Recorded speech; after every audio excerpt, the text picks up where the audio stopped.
30 ఏళ్లుగా ఈ ఇండస్ట్రీలో ఉన్నాను. పైకెగదోసే నిచ్చెనలు ఎంత త్వరగా వస్తాయో అధపాతాళానికి పడదోసే పాములు అంతే త్వరగా మింగుతాయి. ఏంటిది? Blank cheque. దేనికి? మన పిక్చర్కి నేనే ఫైనాన్స్ చేయబోతున్నాను కదా.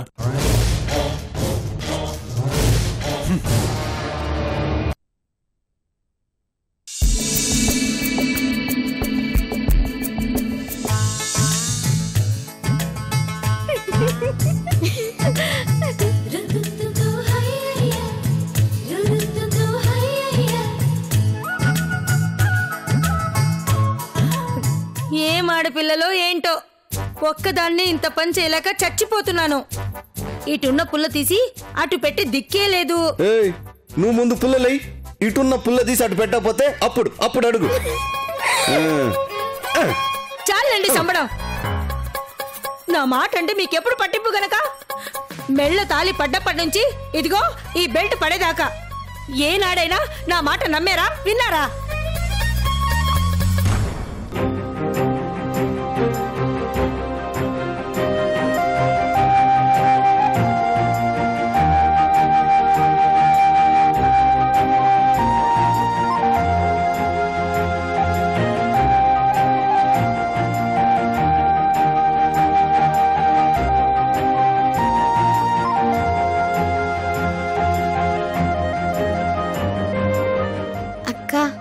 అమ్మగారు పార్షాలిటీ చూపిస్తున్నారు. నీకేమో ఆలుగడ్డ, నాకేమో కోడిగుడ్డు. ఇదేమైనా బాగుందా? తిను. ఏంటా గుసగుసలు? నోరు మూసుకొని తినమని చిన్నప్పటి నుంచి చెప్తూనే ఉన్నా. చిన్నప్పటి నుంచి నేను కూడా ఆలోచిస్తున్నానమ్మా, నోరు మూసుకొని తినడం ఎలాగా అని. ఇంతవరకు తట్టలేదు. నువ్వు తిని చూపించు, నేను తింటా. అబ్బా, మీ సినిమాలో డైలాగులే కొడుతుంది మీ కూతురు. మందలించడం మానేసి నెత్తికెక్కించుకోవడం మొదలు పెడితే తల మీద తైతక్కలాడుతుంది. అమ్మలోదినా? ఏంటోదనే? అయ్యో, తింటున్నప్పుడు వచ్చానే, మళ్ళీ వస్తాలే వదినా. అప్పుడు పడుకుంటాం. ఏంటి సంగతి? చీకటి పడ్డాకొచ్చారు? ఎలుగుండగానే వెళ్ళాం వదినా, తిరిగి వచ్చేసరికి చీకటి పడింది. అమ్మాయి శారీ ఫంక్షన్ వదినా, మీకు తెలుసుగా. అబ్బో, ఇంకా బోలెడంత టైం ఉంది కదా, అప్పుడే పిలుపులు మొదలు పెట్టేశారా ఏంటి? ఇక్కడ ఉన్న వాళ్ళందరినీ పిలిచి ఆ తర్వాత ఊర్లో ఉన్న చుట్టాలని పిలవాలనుకున్నాం. అందరూ తప్పనిసరిగా రావాలదినా. తప్పుతుందా? ఒకే వీధిలో ఉండేవాళ్ళం, రాకపోతే బాగుండదు కదా. రాకపోతే నిజంగానే బాగుండదు వదినా. వస్తానదినా, వస్తాను అన్నయ్య గారు. మంచిదమ్మా.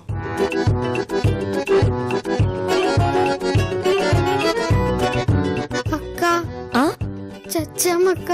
దేనికి? పేరెంటానికి అనేసరికి అమ్మ బుట్టలు పెట్టుకుని వెళ్తుంది. ఒకటి పోయిందని తెలిస్తే రచ్చరచ్చే.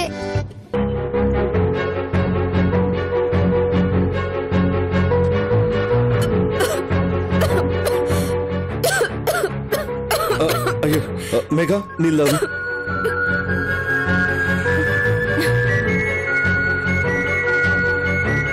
మున్ని, తినేటప్పుడు మాట్లాడుకుంటే ఇలాగే పొలమారుతుంది. అసలేంటి, ఏం మాట్లాడుకుంటున్నారు మీరిద్దరు? అమ్మ బుట్టల గురించి.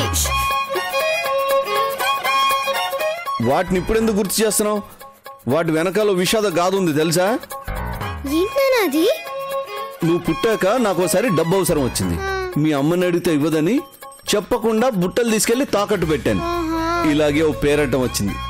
నా గొంతులో పచ్చి వెలక్కాయ పడింది. బుట్ట కనపడక నన్ను అడిగింది. తప్పనిసరి చెప్పాల్సి వచ్చింది. అప్పుడేమైందో తెలుసా? ఏమైందన్నా? మీ అమ్మ వెంటనే బ్యాగ్ చదువుకొని నిన్ను తీసుకొని పుట్టింటికి వెళ్ళిపోయి కూర్చుంది. బుట్టలు తెస్తేనే కాపురానికి వస్తానంది. మరి లేకపోతే ఊరుకుంటానా? ఆ వసలే మా అమ్మ చేయించిన బుట్టలు. ఆ రాళ్ళు ఇక్కడ కూడా దొరకవట. అవంటే నాకు ప్రాణం తెలుసా? ఇది అందరికి తెలిస్తే పరువు పోతుందని చచ్చినట్టు ఎక్కడో అప్పు చేసి తాకట్టు విడిపించి ఆ బుట్టలు తెచ్చి చూపిస్తే అప్పుడు తిరిగి వచ్చింది. అంత పని జరిగిందా?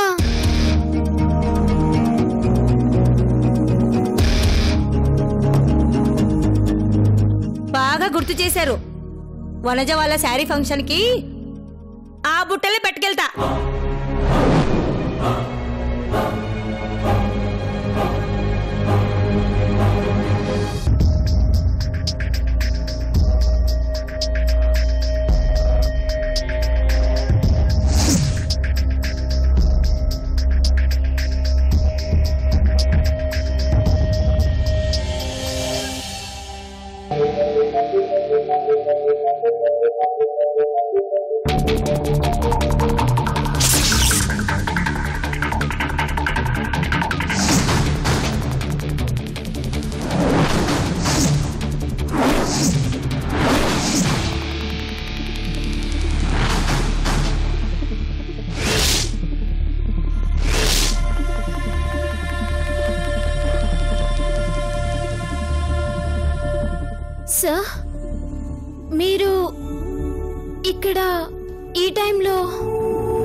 చెప్పలేదు.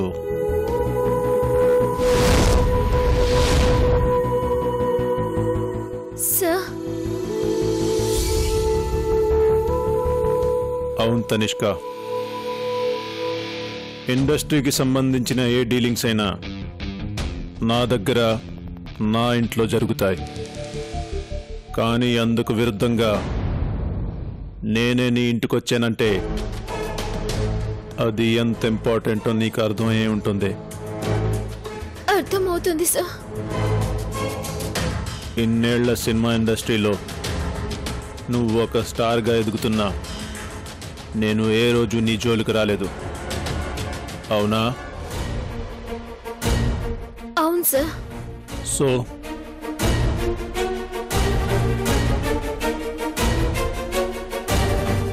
ఈరోజు రావాల్సి వచ్చిందంటే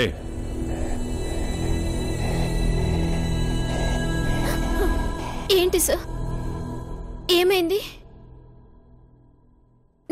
నేనేమైనా తప్పు చేశానా, లేక మీరు కావాలంటే? ఆ ఉద్దేశం ఉంటే ఎప్పుడో నువ్వు నన్ను చూసేదానివే. మరేంటి సార్? సూటిగా చెప్తా, ఎక్కువ మాట్లాడను. అర్థం చేసుకుంటే ఇండస్ట్రీలో ఉంటా, లేదంటే ఈ భూమి మీదే ఉండవు.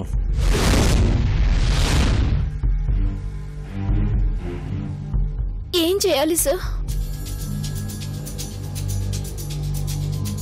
నువ్వు ఆ విరించి కొడుకు రిషిగాడ్ ప్రాజెక్ట్ చెయ్యకూడదు. సార్, విరించి గారు నాకు లైఫ్ ఇచ్చారు. సో నేను కానీ నువ్వు ఆ ప్రాజెక్ట్ చేస్తే నీకు లైఫే ఉండదు. సార్, ఈ ఒక్క విషయంలో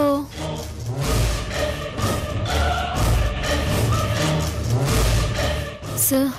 సరే, సార్, మీరు ఇండస్ట్రీలో చాలా పెద్ద ఫైనాన్షియర్. మీరు తలుచుకుంటే ఏదైనా చేయగలరు. మిమ్మల్ని కాదని నేను ఇక్కడ బతకలేను సార్. మీరు చెప్పినట్టే వింటాను. గుడ్. ఇదిగో బ్లాంక్ చెక్. ఎంత కావాలంటే అంత రాసుకో, తీసుకో. వద్దు సార్, నేను ఈ చెక్ తీసుకొని ఇంకో తప్పు చేయాలనుకోవట్లేదు. మీరు చెప్పినట్టే నేను ఆ ప్రాజెక్ట్ చేయను సార్. నువ్వు తెలివైన దాన్ని తనిష్క, పైకి వస్తావు. Bye, good night.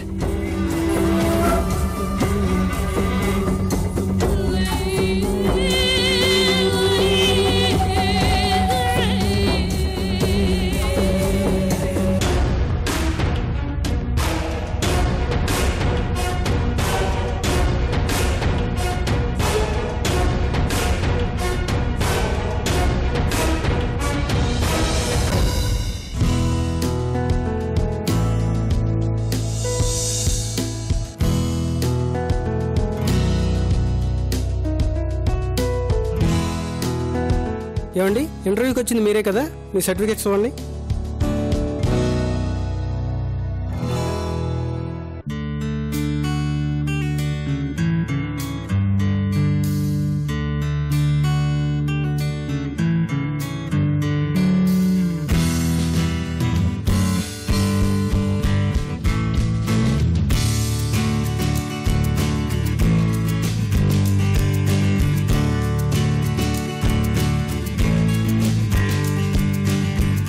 ద్వారకా అంటే ఎవరమ్మా? నేనేనండి. మీరు కదమ్మా, మీరు కూర్చోండి అమ్మా. ద్వారకా గారు, మీరు రండి మేడం.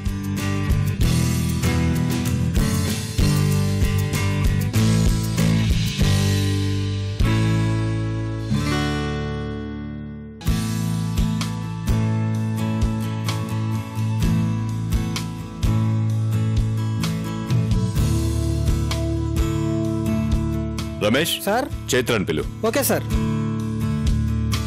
చైత్ర ఎవరండి? నేనేనండి. రండమ్మా, పిలుస్తున్నారు.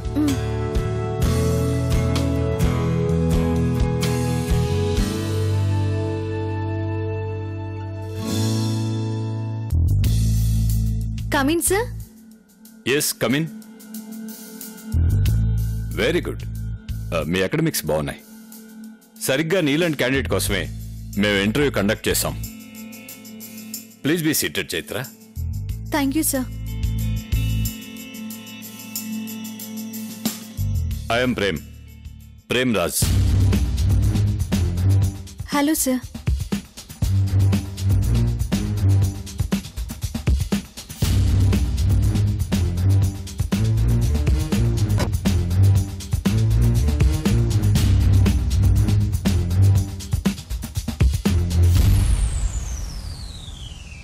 మీకు సైకాలజీలో కూడా డిగ్రీ ఉన్నట్టుంది.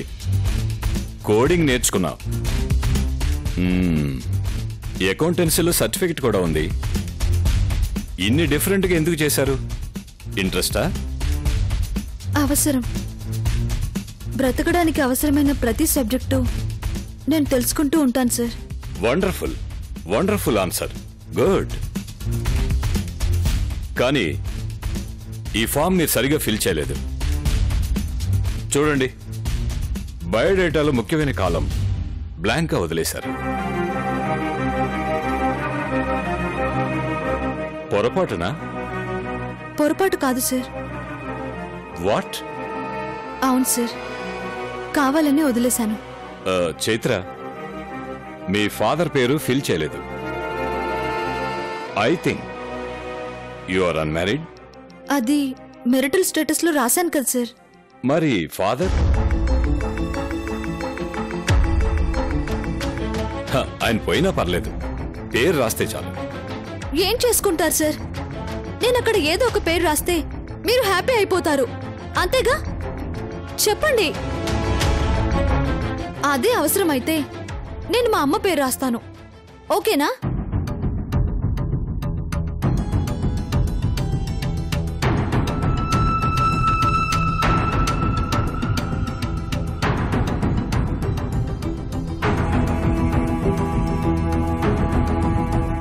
ఓ, మ్యాటర్ అర్థమైంది. I PT you. Me father ఎవరో మీ అమ్మ చెప్పలేదన్నమాట.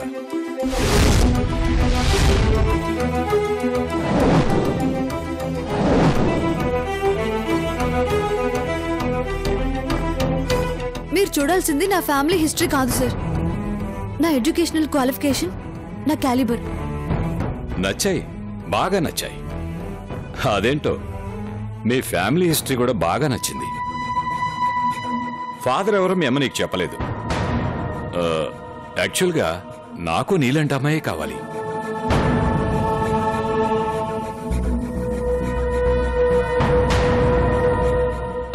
అదే పిఏగా. ఎందుకో తెలుసా, ఈ so called middle class family girls నాన్న చాటు పెరిగిన వాళ్ళు నాకంతగా సహకరించరు. ఐ మీన్ సరదాలు తీర్చరు. అదే నీలాంటి అమ్మాయి అయితే డోంట్ కేర్ అన్నట్టుగా ఉంటుంది. లైఫ్ని బాగా ఎంజాయ్ చేయొచ్చు. ఏమంటావు డియర్?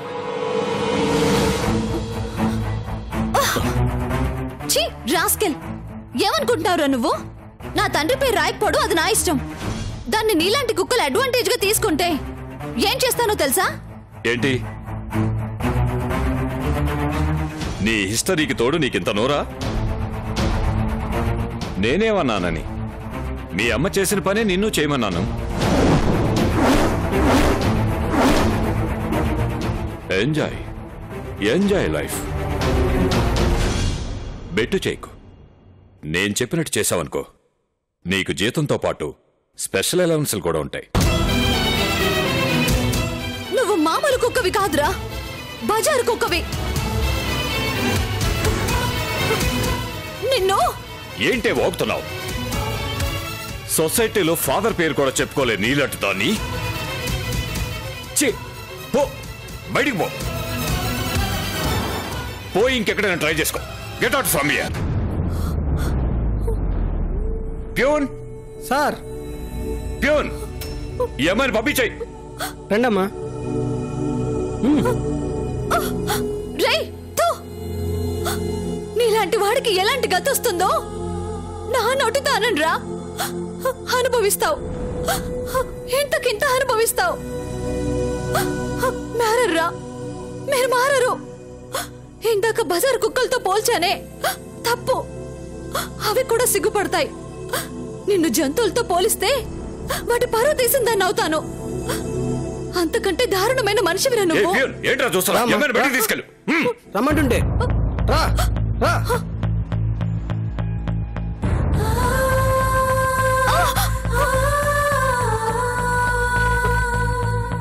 వెళ్ళమ్మా వెళ్ళు.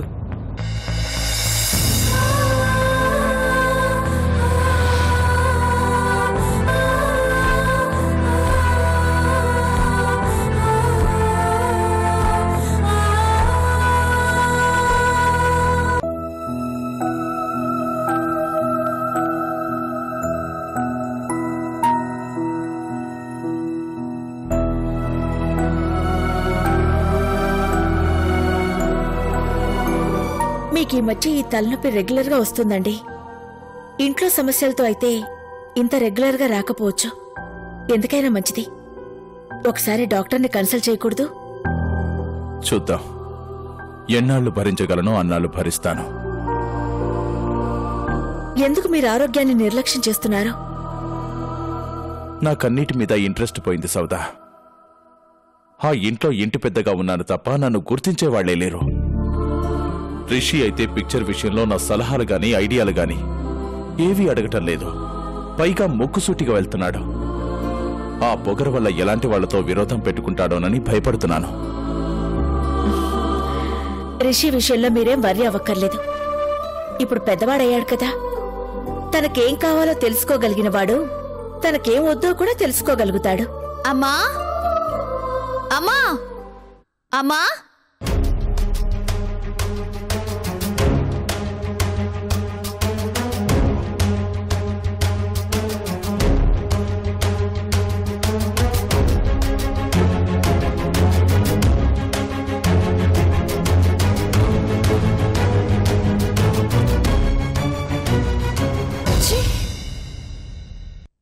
ఏమ్మా ఇంటర్వ్యూకి వెళ్ళావంటగా, ఏమైంది? అక్కడ మంచి ఉద్యోగం ఖాళీగానే ఉంది. కానీ నా అప్లికేషన్ ఫామ్ లో కూడా ఓ కాలం ఖాళీగా వదిలేయడంతో ఆ ఉద్యోగం తప్పిపోయింది. ఏంటా కాలం? Father's name.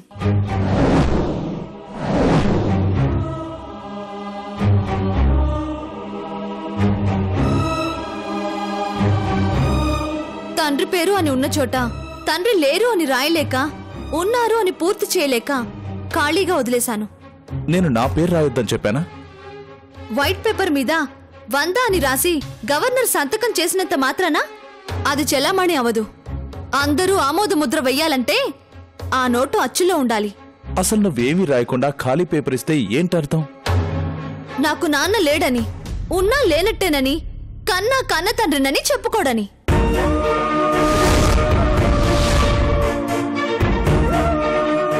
చాలు. 4 గోడల మధ్య జరిగేది నలుగురికి తెలిసేలా నువ్వు చేసి ఆయన నిలదీస్తావెందుకు? 4 గోడల మధ్య మీరున్నా 4 దిక్కులు పాకిపోయింది మీ సంబంధం. ఎక్కడికెళ్ళినా ఎవరితో మాట్లాడినా నన్ను వేరుగానే చూస్తున్నారు. నాన్న పేరు చెప్పుకోలేని దానిగానే చులకనగా మాట్లాడుతున్నారు. అసలు ఆ మేనేజర్ ఏమన్నాడో తెలుసా? ఫాదర్స్ నేమ్ రాయనందుకు ఉద్యోగం ఇవ్వడం లేదు, ఉద్యోగం ఇస్తాడట. కానీ వాడికి నాలాంటిదే కావాలట.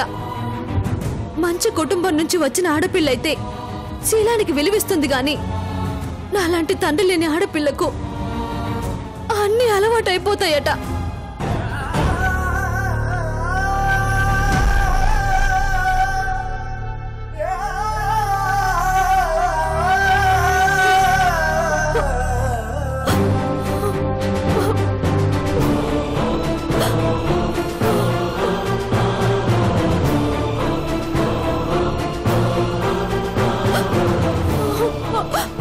నన్ను తాకొద్దు.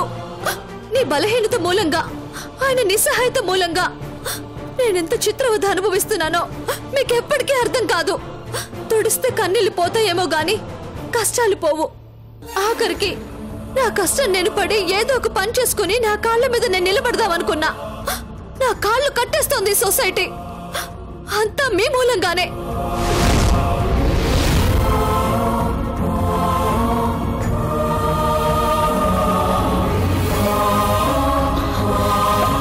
అది చిన్నపిల్ల, దాని మాటలు మీరేం పట్టించుకోవద్దు. అసలే ఆ ఇంట్లో పరిస్థితులతో మనశ్శాంతి కోసం మీరిక్కడికొస్తే ఇక్కడ కూడా మేం మీకు సమస్యలా తయారయ్యాం. నేను దానికి నచ్చ చెప్తాను, మీరేం బాధపడొద్దు. ఇదేం పాతివ్రత్యమే పిచ్చి తల్లి. మా అమ్మను ఒక మరబొమ్మను చేసిన మహానుభావుడు ఆయన.